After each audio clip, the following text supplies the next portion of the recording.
You're listening to the Armchair Ninja podcast. Here is your host, Rich. Hello, everyone, and welcome back to the Armchair Ninja podcast on Friday, March 18th, 2016. My name is Rich, and with me once again this week is Bijan. How you making out? Doing good, man. How are you? Doing good. We haven't got Team Ninja Warrior to talk about this week, so we are in the off-season yet again. Yeah, the off-season. But, we got some really cool news coming up, so that's exciting. And,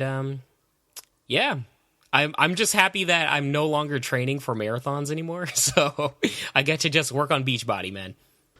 Nice. Yeah, and you got your girlfriend to do a half marathon with you, didn't you? Yeah. Huge shout out to my girlfriend, Christine. I'm really proud of her. She did her first half marathon this past Sunday. And yeah, she did great. She was a trooper. She stuck through it. She hurt her knee like on mile 4, and she toughed out the next 9 miles. She's a trooper, man. Oh my God, 9 miles on a hurt knee. That couldn't have been good. No, she wasn't happy, but she toughed it out. She finished. That's cool. That's really great. I guess from my own fitness perspective, I started yoga of all things. Not the most manly of things to be doing, but, it's something. It's a little activity. Hey, anything exercise is manly. Yeah, it's something called Nerd Fitness. So if you're new out there, I know a lot of you guys that listen are actually, ninjas or go to these ninja gyms. For those that aren't, I recommend you check it out, nerdfitness.com. It's kind of cool. It's a different way to work out, basically turning fitness into like a questing, leveling up system. And it works for me. Sounds interesting. Yoga's not for me, though. Good. So this week we're going to take a look at the National Ninja League again, circling back a little bit because we have a series of videos that have been posted online, which are really cool.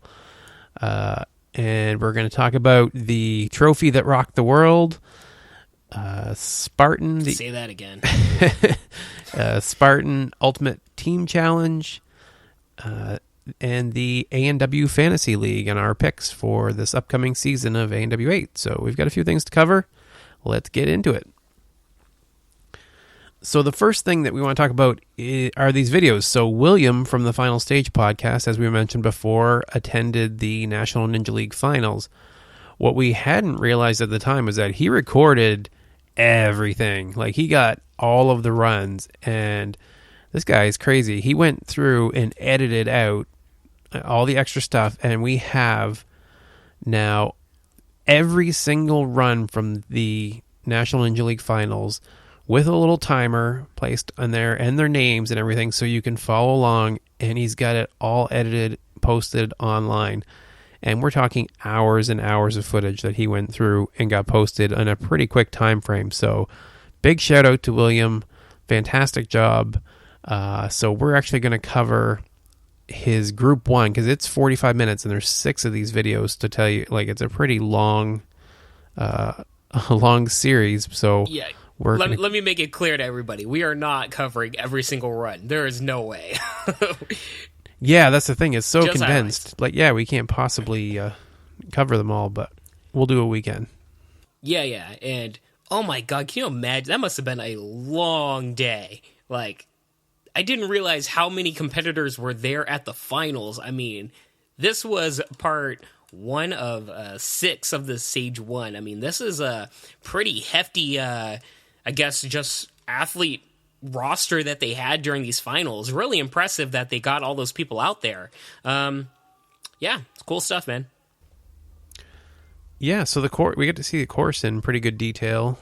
There's lots of cool things. The one thing we noticed definitely was that the women were having an awful time near the beginning, right after the quad steps into this trampoline to cargo net. And man, oh man, it was brutal to see how many were not getting past that point.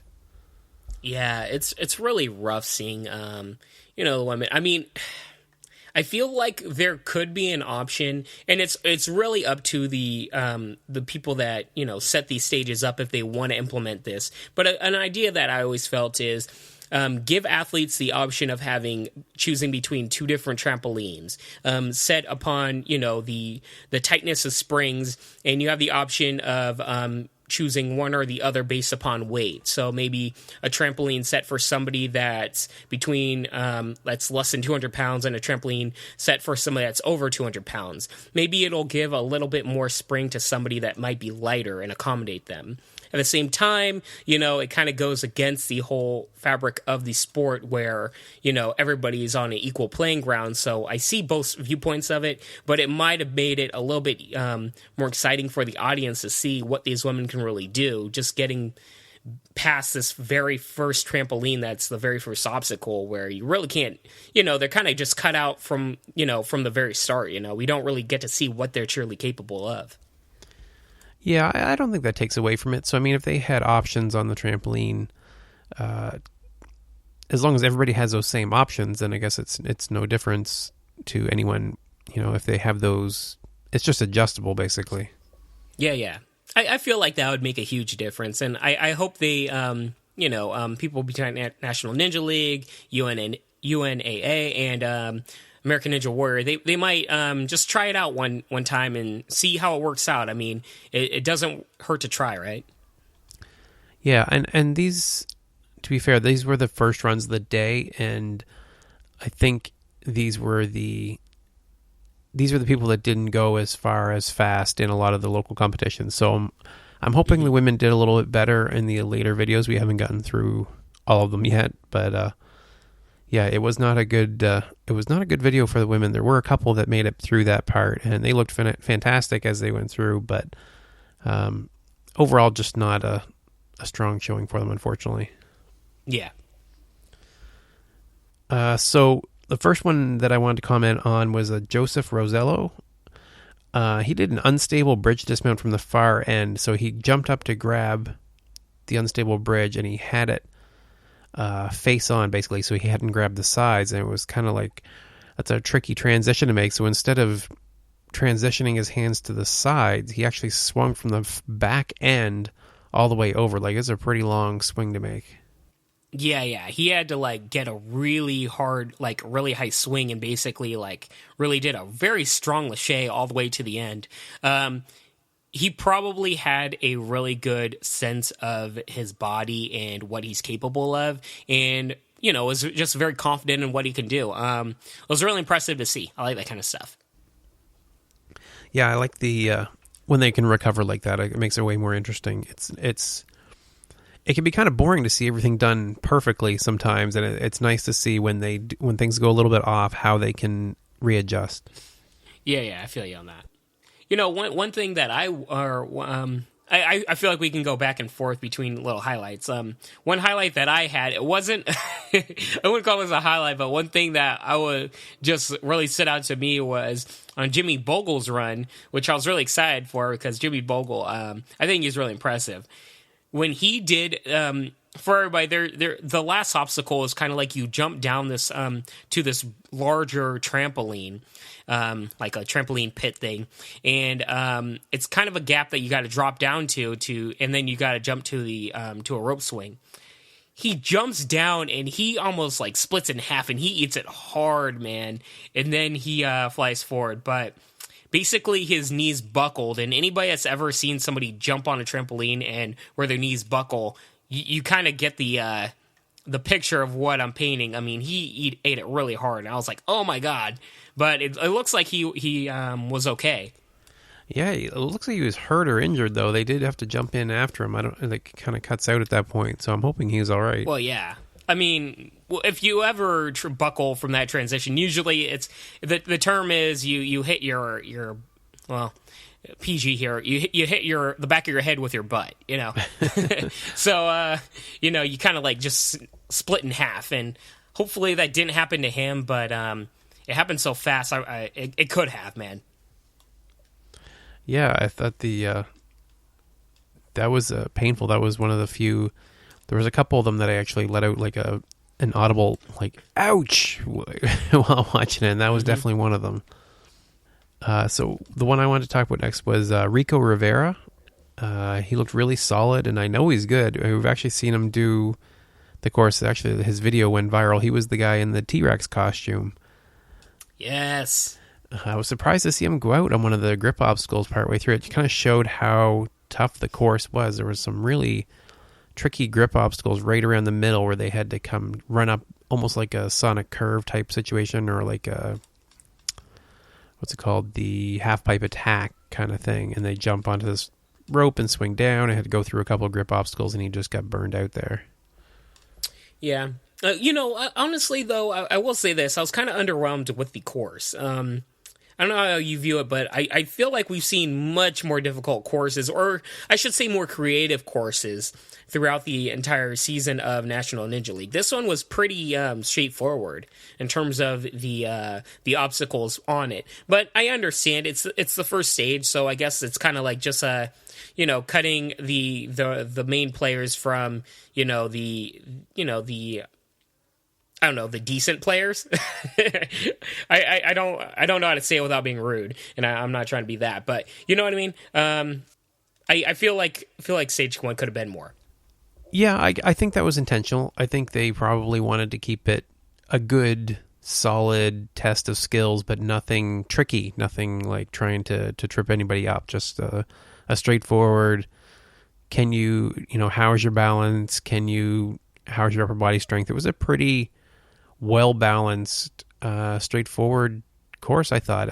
I really, you could fault it. I think it wasn't as difficult, like you said, as we've seen for sure. But for a stage one, I think it was a good test of their speed. The time limit seemed to be a little pressing for sure.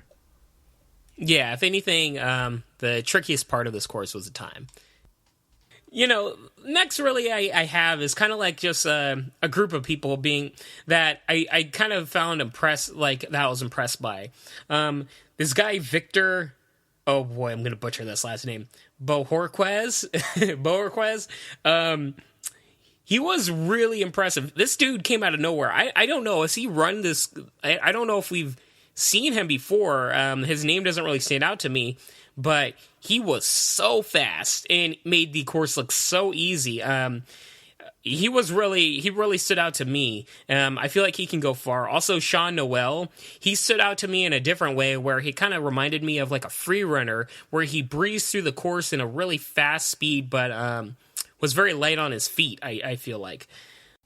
Sean, it's funny you mentioned Sean, because the one thing I did notice about him was there's a back part of the course we can't really see. It looks like they're running across the top of some mats or something. It's like a balance obstacle. And you almost wouldn't think there was an obstacle there by the way he went across it. It struck me as funny because I saw other people kind of take their time and stumble across it a little bit. And one guy crashed into the barriers trying to do it. Yeah. I feel like this guy has to be a free runner, right? Yeah, he's light on his feet, whatever he does. Yeah. If he's not a free runner, he should probably look into becoming a free runner. That's all I gotta say. One other guy that stood out was the Henry Farron. It was the Ninja for a Cure guy. The guy was a beast. It was one of the biggest guys I've ever seen run one of these courses. He was huge. Dude was jacked. Oh my God. I wonder how tall he was. I wish that's kind of where those commentary was missing from these videos. So that's the one thing that I will say, that you learn to appreciate some of the commentary we get and the ongoing stuff from Matt and Akbar. I know some people don't like it as much, but you miss it on these long videos. It's really helps to move the pace along, and you get a little bit of backstory. So they can drag on a little bit, not to criticize, because really it's bang on editing, and I love it. No disrespect to William at all.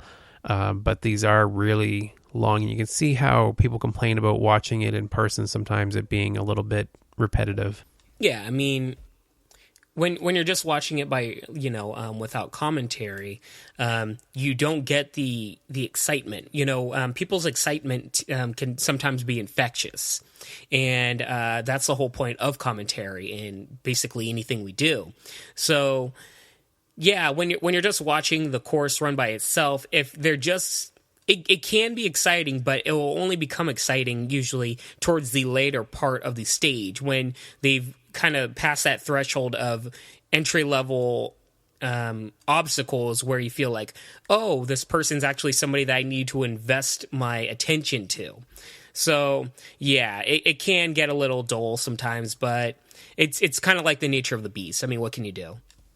Yeah, So one nice thing about it though is you don't have the tricky editing where there's large gaps where they're taking a break or anything like that, and you see them in the order that they ran. So that's kind of cool and a nice refreshing change. Yeah, I feel you. Yeah, one of the things I liked watching, I liked and didn't like. I was really sad for the guy, but Scott Morrison was actually one of the last ones to go, and he couldn't make it up the warped wall. And you get a good sense of the time that he's taking, and he's struggling, and he goes back and he gets a drink of water and everything, and he has no time to finish the course, but he wants to beat the wall. I thought that was really, really cool to watch. Everybody's chanting and everything, and he unfortunately didn't make it up the wall. He was just too burnt out at that point. But yeah, in some ways it does add a little bit to it because you have that sense of time, and it's ticking away, and you know that he's running out. And you just want him to beat it, right? And there's no false sense of drama. It's all very real. Yeah, I feel for the guy. I feel like that situation's going to come more up throughout watching this. I feel like later on we're going to see a lot more people struggle on the warped wall. And it's got to be so hard because the warped wall is like right there at the end, man. And it's like, I'm so close, But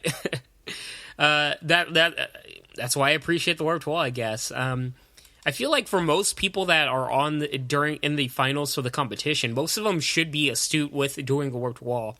So at this point, it's probably just a battle of will and cardio, if anything, right? Yeah, I think that's all it is when you get to someone like that who's obviously very solid. I think it's just a matter of just being too tired to make it out.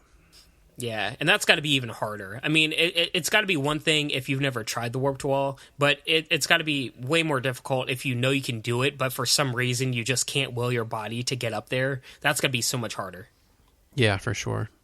I think the only other run that I really wanted to touch on was there was a girl named Hart. I don't know why she didn't have I assume that's her last name. We didn't get her first name or vice versa. She was jumping for the cargo net, and actually her legs went up in the air and she came down on her head and her neck. Like, I was worried for a second. She got back up, but wow, that was a nasty fall. Yeah, that was pretty brutal, man. Not much to say about that one. I mean, it was pretty. They cut to it pretty quickly. So, the cargo net, that was the first one, right? The first obstacle. Yeah, well, after they ran the quad steps, they jumped to the cargo net. Yeah. I guess the second, yeah. So I want to make sure I was on the right part. Yeah, other than that, I went along and watched the second group of, the National Ninja League Finals, and there wasn't too much to say about it. It was a shorter video, and there weren't too many highlights. I kind of just skimmed through it. The two runs that really stood out to me was Perry Oosterly and Sean Bryan. With Perry Oosterly, he ran very fast. He was very astute and well-rounded in terms of the course. Almost did every obstacle like it was too easy for him. I was really impressed by this guy. Really keep an eye out for him later on. Well, I guess it's... I was going to say keep an eye out for him in the finals, but at this point, everybody already knows what happens. So, there's no point in that. Sean Bryan, he really stood out to me just because he went for the trampoline, the final obstacle with the trample, where you drop down for the big trampoline, and where Jeremy Bogle kind of like broke in half. This guy went forward, grabbed the rope, but then swung back and landed right back on the trampoline. It was kind of funny to watch, but one thing that was interesting is they actually canceled him out, but he never hit the blue part of the course. So, based on regular American Ninja rules, it seems like he should have been able to go for the jump again. But maybe I need to rewatch it. Maybe a part of him, maybe his foot did touch the blue part of the obstacle. But that was kind of interesting to me. I think we saw in the first video there was some. I think it was the first guy that actually completed. He had done some test jumps, or I think it might have been the second guy. So when he got to that trampoline, he was bouncing, and then he bounced back up onto the thing. I heard, like, the ref was there talking to him, and I heard him say, you only get one jump. Like, don't. So I think that was what happened there. So he made one attempt at it, and you don't get a second attempt. Okay, makes sense. As long as the rules are clear, you know. Yeah. Oh, actually, I know what it was. He was going to bounce twice over to the rope, so he was going to make like a double bounce. But they said he had to make it in one jump. Do one jump. Okay. Yeah. So Perry Oosterley, I'm probably pronouncing that wrong. I think it's Oosterley. Is actually from the Netherlands. We've talked about him before. He was so he traveled over from Europe for this competition. That's pretty cool. We saw him also in the China versus USA competition. So yeah, it doesn't surprise me that he did so well. He's a very solid competitor. Yeah. I'm interested to see if he's if he traveled out to America for the National Ninja League finals. I really hope that he has the chance or the opportunity to be on American Ninja. Well, now I think about it, American Ninja Warrior, they require you to be a U.S. citizen, right? Yes, they do. That's why Sean McCall's not on there. Never mind. Yep. As soon as I said American, I'm like, that's not right. So, yeah, that's unfortunate, man. Yeah.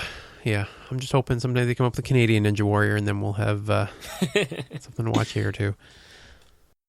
So the next thing I wanted to mention was as I described, the trophy that rocked the world.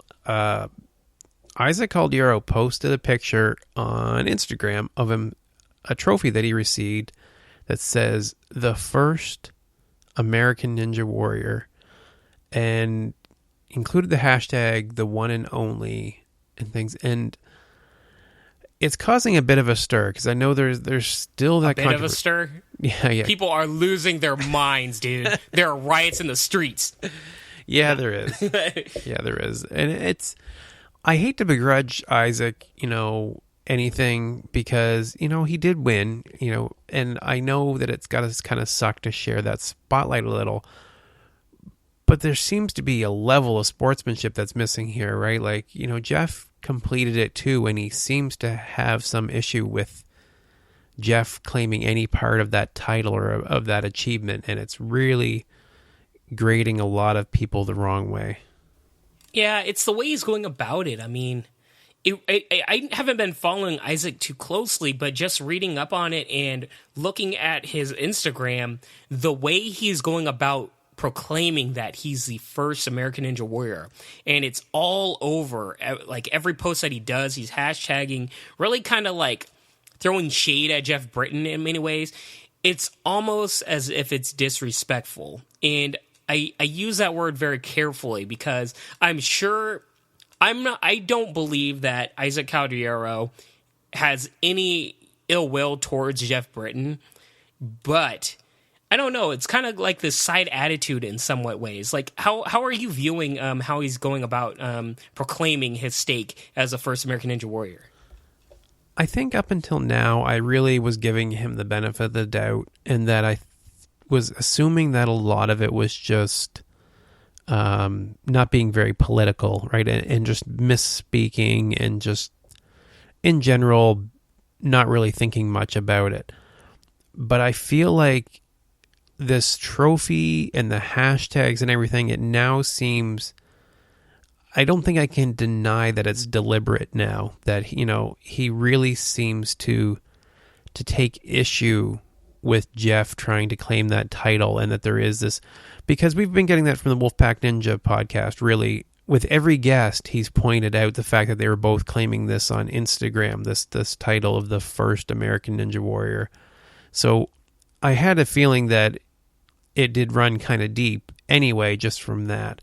But yeah, I really don't like the way that Isaac's approached this. I think Jeff has been very respectful. Very respectful, yeah. Like, he hasn't begrudged Isaac, the title of being the champion or anything, or made any comment. There's been lots of fans that were upset about Jeff not getting money or different things, and Jeff seems to be relatively quiet and very respectful through the whole thing. So I think that's amazing, because if anyone had a reason to be upset, it was him. So for Isaac to do this after having won the money, and being prominently featured in all the media and stuff, like Jeff was really kind of sidelined through a lot of this. Isaac was definitely didn't really have to share the spotlight, so he didn't really have any reason to complain. for him to try to stamp out that one thing that Jeff had is just poor sportsman. Like, why did you need that too? Like, just say, claim the title of being the first American Ninja Warrior champion. Just add the word champion at the end and it's all done. Right? But he just seemed to have this need to take it that step further. And I lost a lot of respect for the guy today. I really did. Yeah, I have to agree with you. And it's hard for me to say that because I respect what both of them have done, but it almost seems as though Isaac doesn't respect what Jeff Britton did on that night where they both achieved total victory. And that's the important aspect of it. They are both American Ninja Warriors. The show is a competition against the course. That's what it's always been.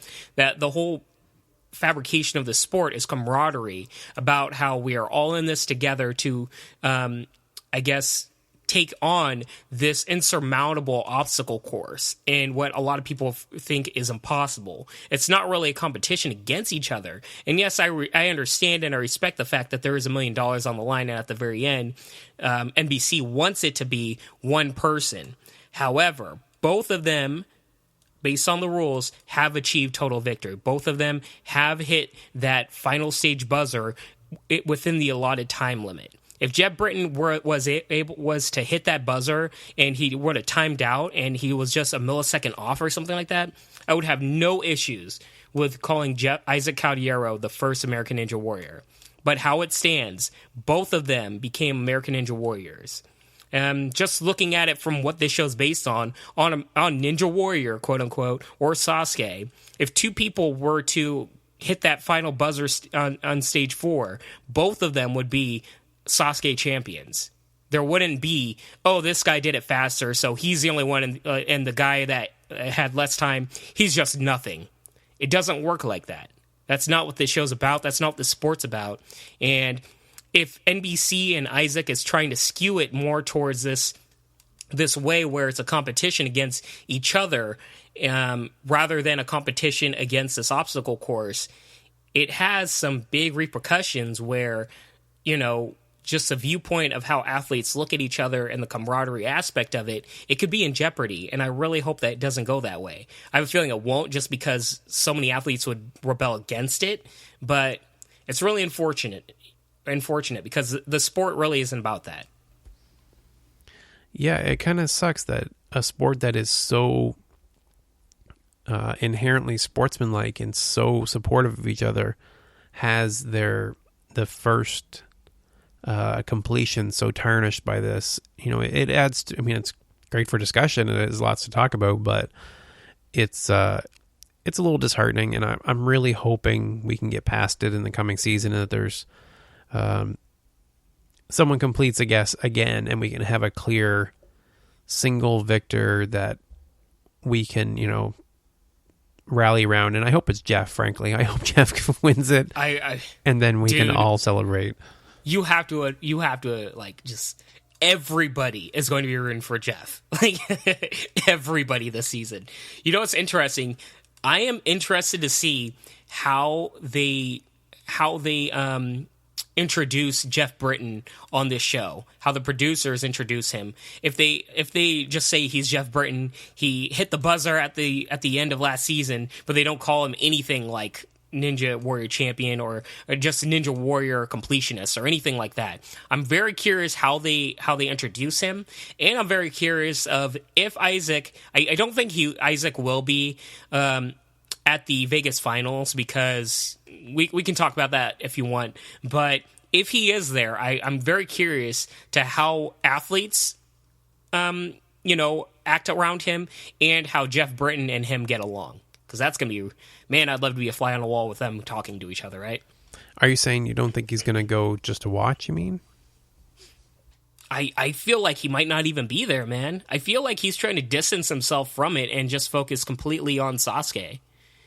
Do you have the quote of what he said in the Wolfpack podcast to update the listeners?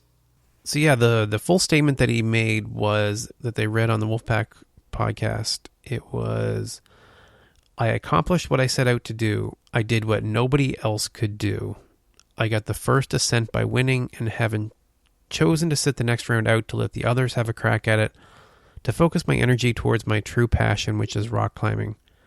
Like Neil Armstrong's historic mission to the moon, he didn't need to go back for a second round. I would have interest to go to Japan and dominate their mountain, and maybe in years to come I'll make a comeback. There is a lot of... It's a short statement, but it says a lot, doesn't it? Yeah, it certainly says a lot. I mean, from his background, rock climbing is a lot of me versus this one thing. So I understand his viewpoint of, I did this, and I'm proud of what I did. But for him to say a statement such as, I did what nobody else could do, first of all, somebody did what he is known, like, all of this hullabaloo, or whatever it is called, all this is based upon somebody did what he did minutes before he did it. Yes, he did it a few seconds faster, but technically, they both did the same thing. They both completed the course.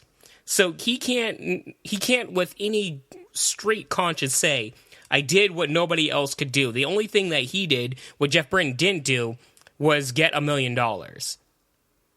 And then him to compare himself to Neil Armstrong and all these historic things that, yes, what he did was historic, but once again, what Jeff Britton did was the truly historic moment.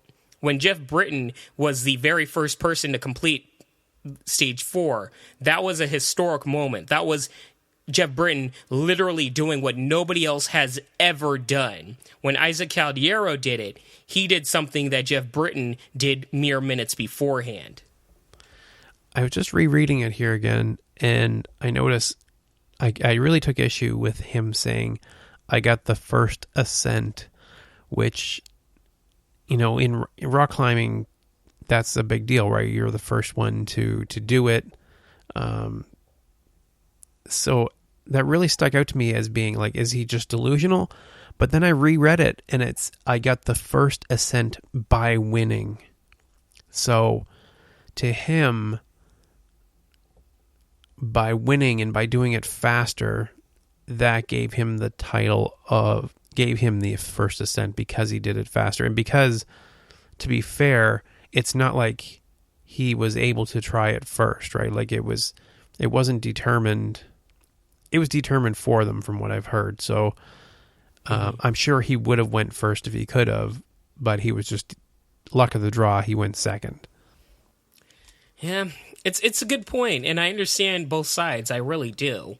And from this whole viewpoint, I've always been, I feel bad for Isaac Caldiero because he's getting kind of, bad rep in the background because everybody has all the sympathy for Jeff Britton. But the way he's coming off going about this, it's just the wrong way. And maybe, as you said, maybe he just doesn't know how to kind of stake his claim, but it's really coming off poorly. It truly is, and it's truly coming off very disrespectful. I don't know. I feel I really hope this gets past it because it really is a black eye for the entire sport. This really isn't what the sport's about. I hope he goes about this better in the future. Maybe he'll learn from all this negativity that's gone his way. And I truly hope, he just takes it as a learning experience and kind of humbles himself and just learns that this is a sport based on camaraderie. And it's not all about him winning. It's more about him or us all cheering and celebrating the fact that both him and Jeff were able to do such an insurmountable and almost impossible feat of completing this 4-stage competition course, obstacle course. And I more than anything else, I really, really, really hope NBC doesn't join Isaac in giving Jeff the cold shoulder, because it'd really be a disservice to what Jeff did. Absolutely, 100% agree. So let's move on to something else with NBC. We've got... Let's get happy. Yeah. So Bijan's happy place now, the Spartan Ultimate Team Challenge. Yes. This sounds really interesting, but it's kind of disappointing that it's going to be running through the summer at the same time as everything else. That is so weird. It is so incredibly strange. Why on earth would NBC... Well, the only thing I can think of is that they're going to pair these two shows up back behind each other. Maybe they're going to have just...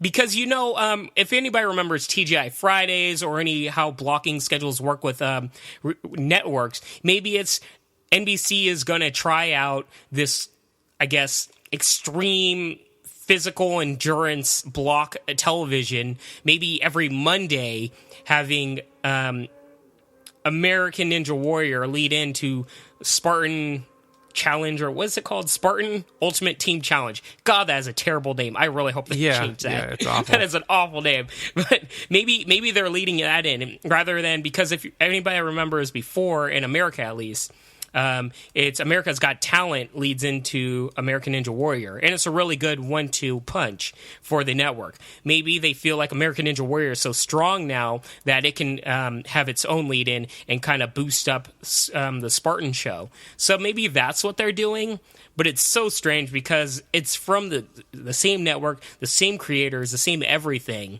You'd feel like they are already have too much on their plate with American Ninja Warrior and editing it all down and everything. I don't know. It can go either two ways, man. How do you feel about it? Would you rather have it? I would have rather seen Spartan during the off season during the winter. But how do you kind of feel about this? Yeah, to me it was a way to kind of bridge from one season to the next. I don't understand why you would run at the same time. The only thing I can think of is that it just feels like a summertime show. I guess if you. Like you think of Wipeout and everything else, that all runs through the summer too. It's just something about running obstacle courses. People don't want to think about that in the winter. I don't know. Yeah, good point. I mean, I don't know. NBC needs something during their off season in the winter. I mean, what does NBC have? Maybe NBC has seen the ratings for Team Ninja Warriors. Like, you know what? That's going to be our big thing for next winter. Maybe it's Team Ninja Warrior. Maybe they're getting the promotion up to NBC. But until we see that, it's kind of a strange pairing. But at the end of the day, I'm just so happy that Spartan Race is actually getting a show. For people that don't realize it, the whole Spartan mud run sport is huge. It's so big, especially internationally. It has the chance of becoming a big hit show. I'm not sure how big it will be based on how they're setting up this competition and the rules and everything. We can go about the format later and talk about it, but it has a chance to be something quite big. Yeah, I guess I hadn't appreciated that until we started talking, is how big Spartan and mud runs are, because they're everywhere. Like, unlike when I started looking for ninja gyms, for example, to send out the posters, it was a little tricky to find them. Eventually I did, from a variety of sources, manage to piece them together. There is absolutely no trouble finding mud runs and Spartan races. They are everywhere. Oh, yeah.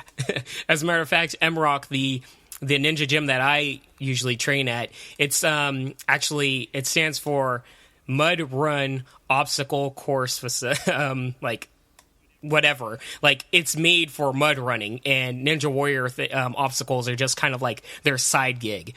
But their main basis is mud run obstacles. Yeah, it's interesting. So you mentioned the format, so I think you're probably the most qualified. Let's, if you want to run through what the format's going to be like. Yeah, so the basic premise is that through every episode, they're going to have 6 teams of 5 players. And what's kind of cool about it is they're going to have one elite athlete that, is going to be kind of like Michelle Warnke, somebody that really knows what they're doing, can just blow through all these obstacles. But they're also going to have 2 men and 2 women, and they don't really say like what fitness level they're at, but I'd imagine these are pretty fit people, but not the elite athletes, like not the super duper. They're probably just like, hey, I do some mud runs, I do some marathons, They can hold their own, so to speak. So that's a team of 5. 2 women, 2 men, 1 elite athlete.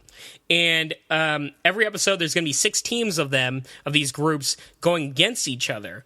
And what's interesting is that a lot of the regular people, they could be friends or family members based either upon the elite athlete or just in general. There could be groups. So it's not just all kind of like strangers.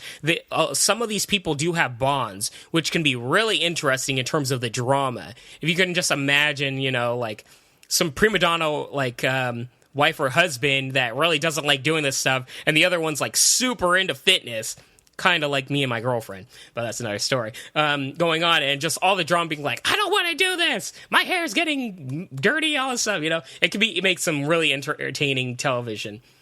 And yeah, the finals, they're all competing against for $250,000, so that's pretty cool.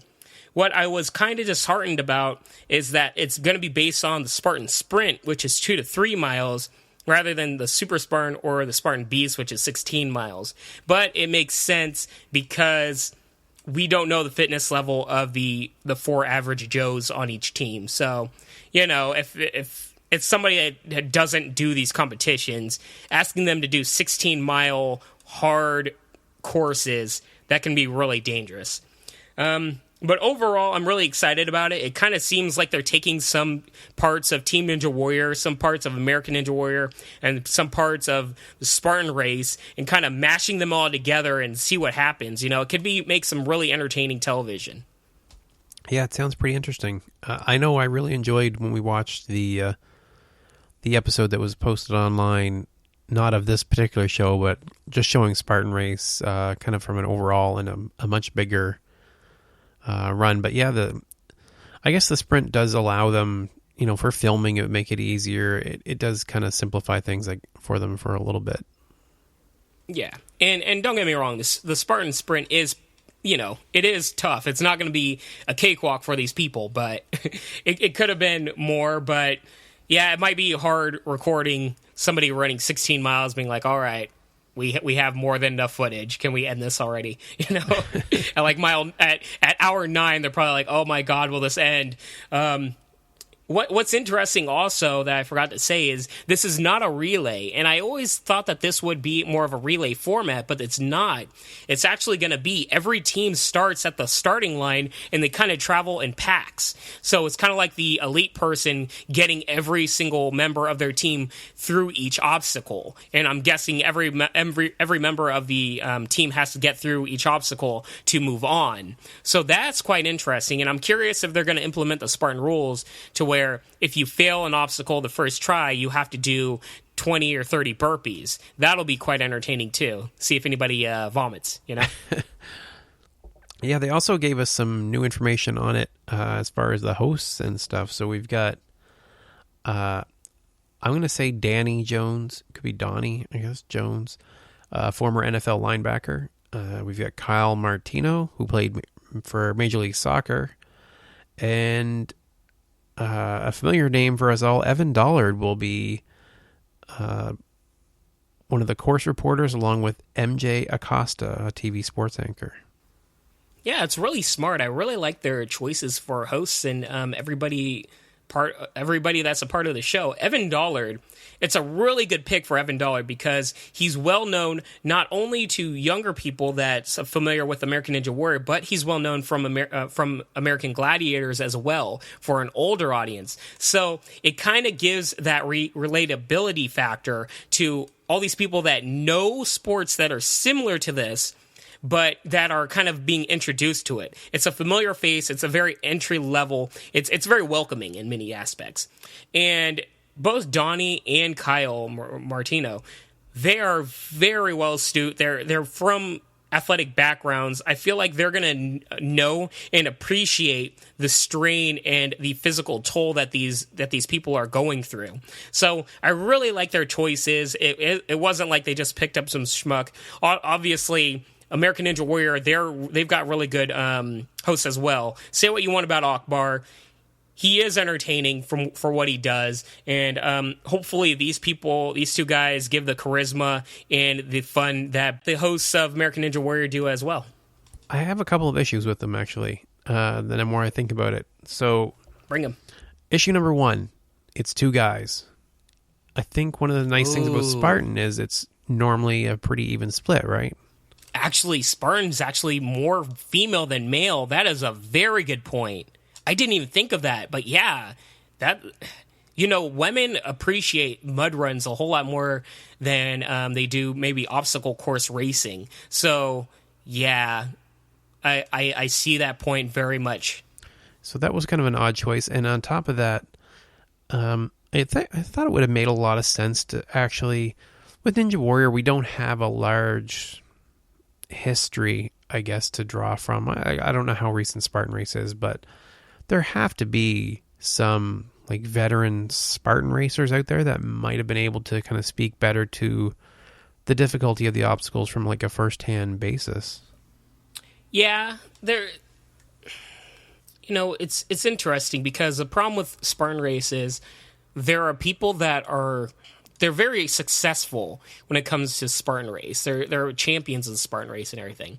But none of them have been breakout stars. None of them you can just name off the top of your head and be like, oh, they're that Spartan racer. They're that, that person that did these crazy things. Like you can say for American Ninja Warrior or any of the other, fringe sports. Like even free running has the breakout names. Spartan Race really doesn't have those names. And if there are, I apologize. I just don't know them. They haven't been, I guess, championed the way that other names in fringe niche sports have. So it might be just a case of they're going for names that people might know. I mean, at the end of the day, I don't know who Kyle Martino is, but maybe people that follow Major League Soccer do. Yeah, fair point, I guess. But yeah, I agree. There should have been a woman up there. Yeah, so they do have a female on the sidelines, basically, in addition to Evan. But yeah, that's a little disappointing when you think about it. So hopefully everything works out. Yeah, at the end of the day, though, I get the Spartan Challenge early this year, so I'm excited. I can't wait for this show to come up. Okay, so moving on, we're going to talk a little bit about the ANW Fantasy League.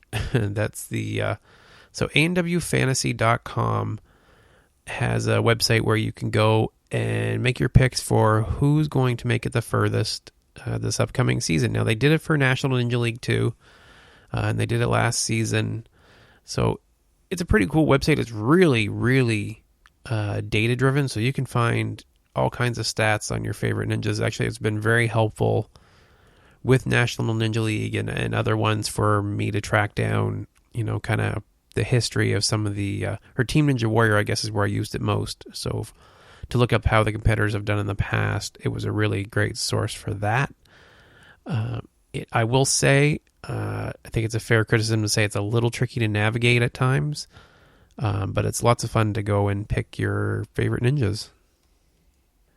So I just wanted to kind of give a quick rundown. So Bijan and I have both made our picks, and you guys can compete with us if you'd like. You can go to the website. It's free to sign up, and they don't spam you or anything like that. You can just sign up and log in and make your picks for who you think is going to make it the furthest this coming season. So, Bijan, who do you got on your team? Yeah, so my team, it's the basic people, or the people you'd expect. I have Jeff Burton, number 1, because why? Who else would I choose, right? Yeah, my number 1, Drew too. Dreschel's, yeah, Drew Dreschel is my number 2. Who do you have at number 2? I have Drew as well, but he's as my 3rd. Gotcha. So who do you have as number 2? I've got Joe Moravsky as my number 2. Joe Moravsky. Joe Moravsky was the hardest one. He's not on my list, man. And it's hard for me to say that because I love Joe and he's so consistent. I really hope he does well. He didn't make it on my list. We can only choose 5 guys. He would have been my number 6. So in my number 3 is Brian Arnold.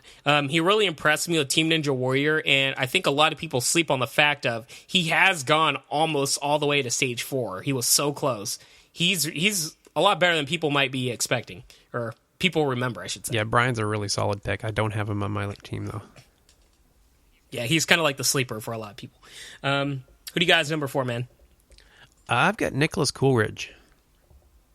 Nicholas Coolidge. Wow. I did not see that coming. Yeah, I decided, you know what, I don't want to pick, some of the favorite veterans all right down the list. I thought, you know what, I'm really a big fan of Nicholas's. I think that he has a lot of potential, especially with the potential change to the course. I think that's going to give some of these talented rookies a leg up in a way, because they aren't relying on the repetitive skill that's been learned, right? They have a more natural talent. Yeah, Nicholas is really impressive. He's so fast, and he's really good with balance and everything. Really good choice. My pick is very similar to that. He's a rookie. I have chosen Daniel Gill, and very much for the same reasons you said. This is a new course coming up, and Daniel Gill is very good at adjusting to new challenges. And, we've been praising him for the past year, it seems like. He all around is very talented. I don't see many flaws from this kid. I think he's going to do some impressive stuff. And Daniel was my last pick, so we have a very similar list. Oh, man. So who's your fifth guy? My number 5 is Ian Dory. I have to choose Ian Dory, for he's come so close every single time we see him. He just can't get that last rung of the final obstacle on stage 3. I think he has a chance of doing it. You have to just imagine he's training like crazy on that obstacle. The thing that worries me is he's probably training a whole lot on that obstacle, and he should be probably preparing for new obstacles. But Ian Dory, all around, he's young, he's athletic, he's got such great skills.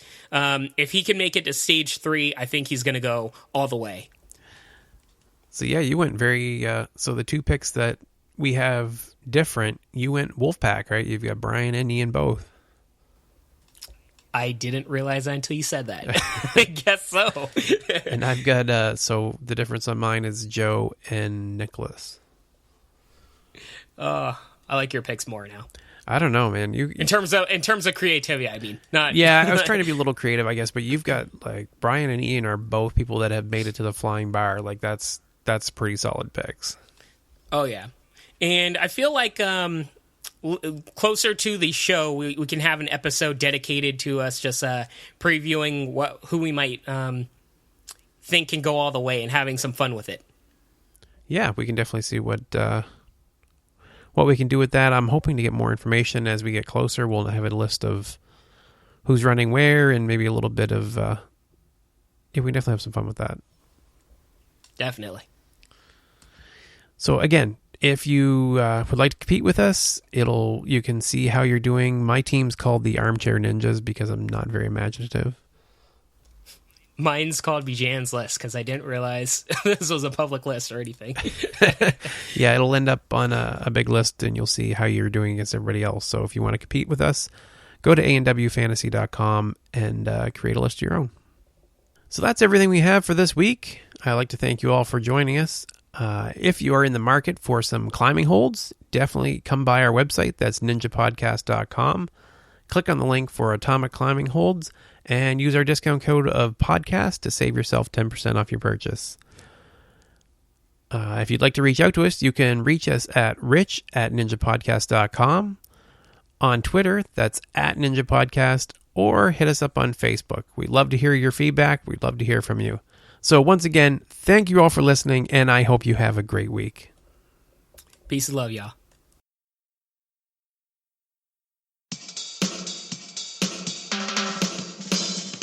A special thanks to Kathleen Martin for the song Player v Player Remastered from bandcamp.com.